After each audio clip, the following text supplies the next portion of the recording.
Welcome to my channel, ketomealsandrecipes.com. I don't often make bread because we really don't eat that much bread in our regular diet, but I am making an exception today with this sugar-free double chocolate zucchini bread.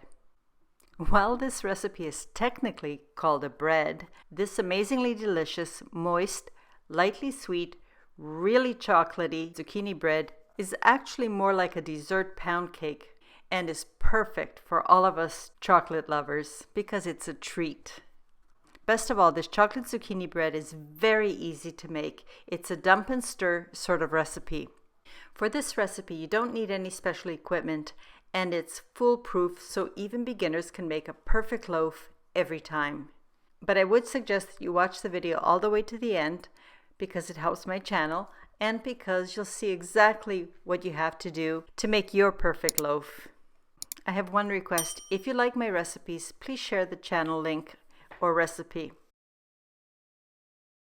For your information, the macronutrient ratio for this delicious double chocolate zucchini bread is 2.9 to 1, with 8.8 grams of total carbs, 3.2 grams of soluble fiber, 2.2 grams of insoluble fiber, resulting in 3.3 grams of net carbs per slice.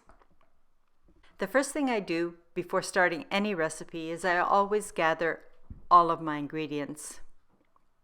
Before continuing, I want to discuss loaf pans. Here are two different sizes of pans I use, and the one I choose depends on what I'm baking. The one on the right is the regular size pan that you typically think of a loaf pan. This is a deeper and wider pan. This kind of pan is great for yeasted breads that you want to have a high fluffy rise. The other pan is a little bit more narrow and longer. And this pan, in my opinion, is best for quick breads, like this chocolate zucchini bread. For best results, I like to line my loaf pan with parchment. I also grease the inside or the top of the parchment with unsalted butter. And having done that, just set the pan aside for a moment. And the last thing you should do is preheat your oven or air fryer oven to 350 degrees Fahrenheit or 180 degrees Celsius.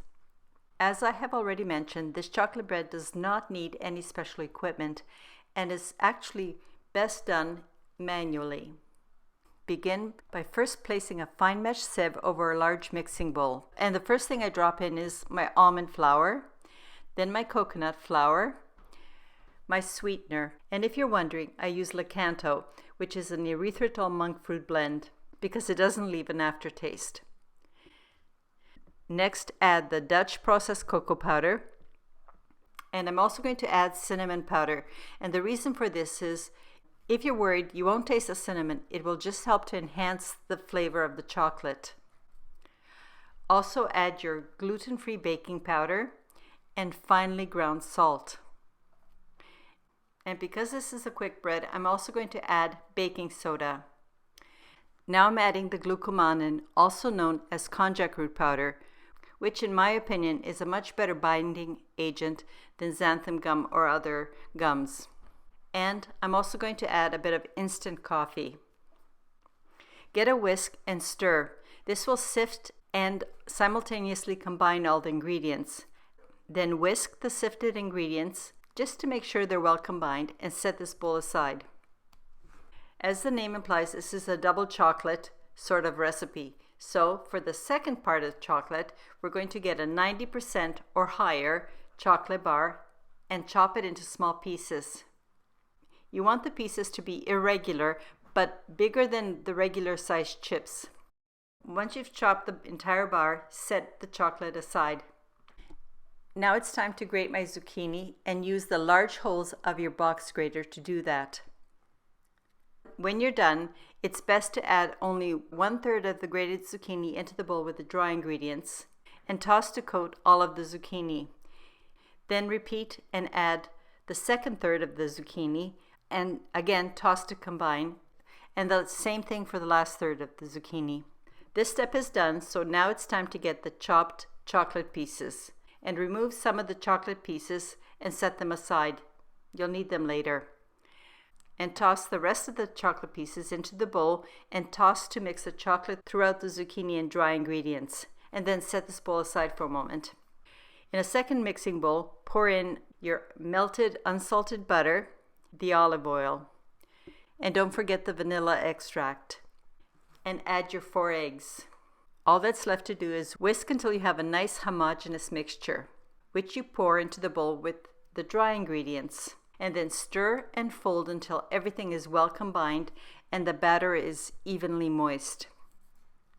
Get your prepared loaf pan and pour the batter into the pan.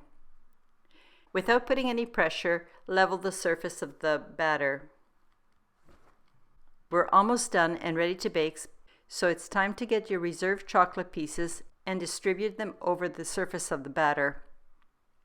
Put the loaf pan into the middle position of your preheated oven or air fryer oven and set the timer for 55 to 60 minutes in a convection oven, or about 30 to 35 minutes in an air fryer convection oven.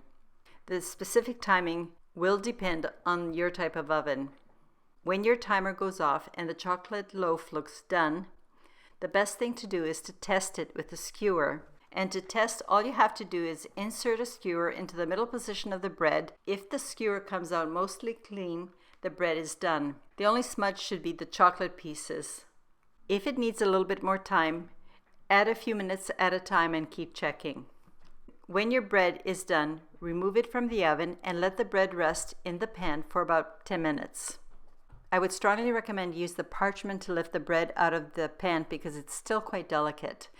Then gently peel away the parchment and transfer your loaf to a wire cooling rack.